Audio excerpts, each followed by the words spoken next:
Hey guys, Sure Midget here. Got a quick video to do on a friend's AK-47. This is the WBP Jack. So this is not how it comes stock, obviously. Hopefully that's obvious to you.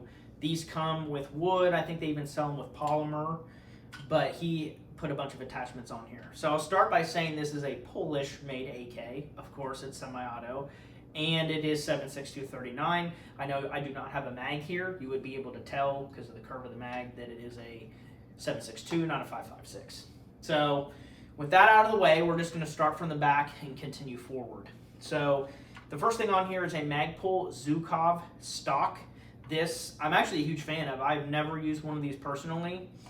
It folds, so you just push the button on this side and then it folds. It has some tension built on it. It doesn't actually lock, but it does have tension. So if you hold the gun and you shake it, it's not moving. You actually have to deliberately pull it out and then lock it into place. It does have a QD sling mount on the back, kind of close to the trunnion. It looks like there's spots on the back of the stock to put, there is not included. You may see that, I'll show you up on the close-up. So there's no QD slots back here. I think you can buy one and you just thread it in here, and then it has one on each side. But this one is non-existent, but it does have the slot for it. It is adjustable. I want to say it's 4 positions, including all the way in. Very nice stock. It's got a rubber butt pad. Very nice, very impressed. The pistol grip on here is a Hogue.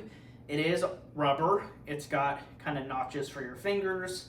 Not a huge fan, but it's not horrible. Definitely could get worse, but he chose this, so that's, his choice. You get to customize your gun how you want it.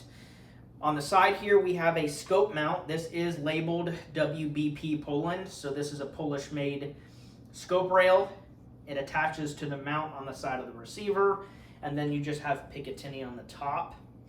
The optic that is on here is the ACSS Raptor from Primary Arms. This is a 3x magnification. It does have bullet drop compensation, and it actually is labeled 7.6239 or 300 blackout. So you have compensation for the bullet drop tailored to the caliber. So that is pretty cool. Standard selector switch. It is a bit tight.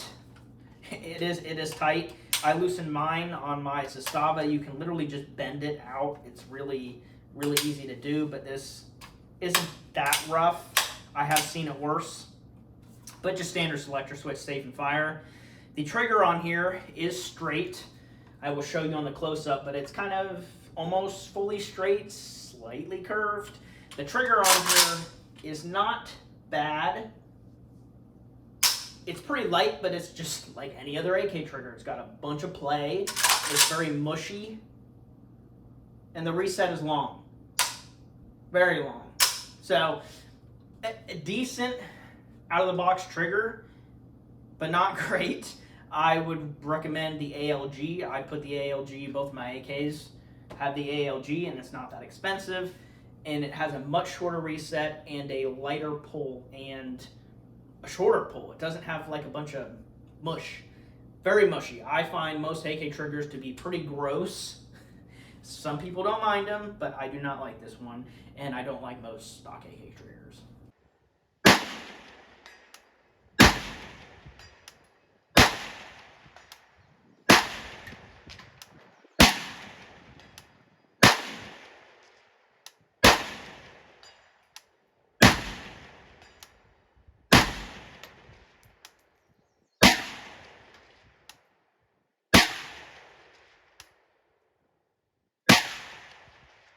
Standard magazine catch, which is naturally ambidextrous because it's right in the middle, right in front of the trigger guard.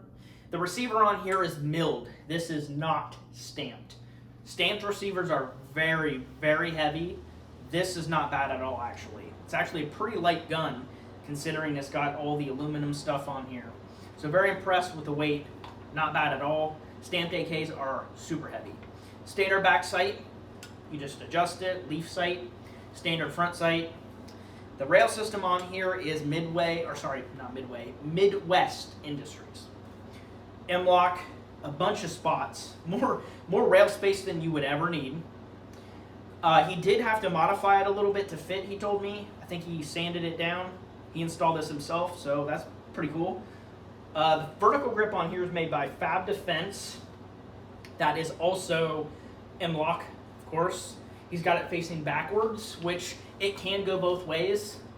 Maybe it's meant to go this way, because I don't know, my thumb kind of, when you wrap it around there, it looks like it's kind of made to do that. Not a huge fan of that either. I prefer the BCM grips that do have a slight angle to them. They're polymer, not rubber like this. So if this was mine, I would have done that. But to each their own. You know, you customize it the way you like it. He likes it like this, so that's just fine. The barrel on here is 16 inches, and I believe you know what, I'm not going to mention what the threading is on this, because off the top of my head, I do not remember. Was it 14 by 1 left hand? Is that an AK? I cannot remember off the top of my head. Half by 28 is all flat, like most 5.56s. So I don't think this is half by 28. Could be wrong. Don't quote me on that. Sorry. I did not look at a spec sheet on this. He did put a muzzle device on here. That did not come on it. It is like a muzzle brake compensator combo, because it's got ports on the sides and the top. So normally brakes just have them on the sides. Comps have them on the top. And then the bottom is shut so that it doesn't kick up dirt. In terms of recoil, it's not awful, but it's not super light. It probably could use a K&S adjustable gas piston, and I kind of find most AKs could use that. My Zastava was way overgassed, like insanely, to the point where it would dent the casings. So you couldn't even reload them. Not that I reload, but it would damage the casings because it was too violent. So adjustable gas piston makes it feel like a completely different gun to shoot. This one's not that bad though. He has a Palmetto State AK, and it is worse. It's more punchy and just more overgassed. This one's not that bad. The Polish, they do pretty good at gassing their AKs. It's not too much, but it's also not super finely tuned. So if you want to finely tune it, you're going to need an adjustable gas piston. It is what it is. That's just how it goes. Most of the time, guns in general are overgassed a little bit, if not a lot, so they're reliable during all sorts of conditions, and also with low power, you know, steel case type stuff. But that is it for the attachments. I shot this at 200 yards, and then we also took it out to 400, and it took me, I want to say, like 15 shots, 10 to 15, to make one hit on a 12-inch round target at 400. It was not easy. AKs inherently are not as accurate as like ARs in particular, and that's because of barrel whip and also long stroke gas piston. Well, that kind of causes the barrel whip because there's just so much going on up top. Your barrel moves, and it just reduces accuracy. And 7.6239 inherently is not that accurate, and they don't make much, if any, match grade ammo for 7.6239. So you're kind of stuck with typically 3-inch groups. This, I guarantee you, at 100 yards would do 3-inch with even if you use like Norma brass case, PPU brass case, or any of the steels, whether it's Barnaul, Wolf, Tula, 3-inch is probably what you're going to get, and that with a good AK. This is a good quality AK. So they're not built for accuracy, they're just built for the average working man, I guess, combat type situation.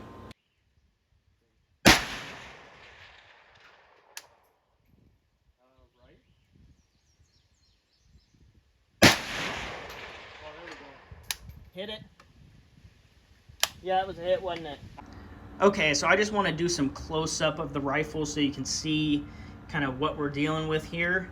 There's that trigger that is, slightly curved, basic receiver features, primary arms optic with the mount, and then the Midwest Industries rail, Fab Defense grip, and the muzzle device, which is not marked, so I can't say what manufacturer it is because I'm not quite sure.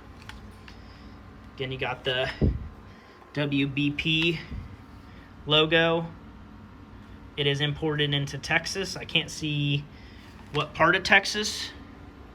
Rockwall, looks like. Again, you got the Polish markings. If it'll focus.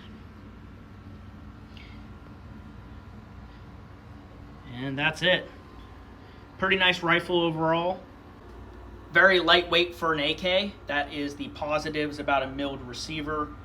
I believe they're a little bit better quality as well. Let me go ahead and show you the reset and pull of that trigger.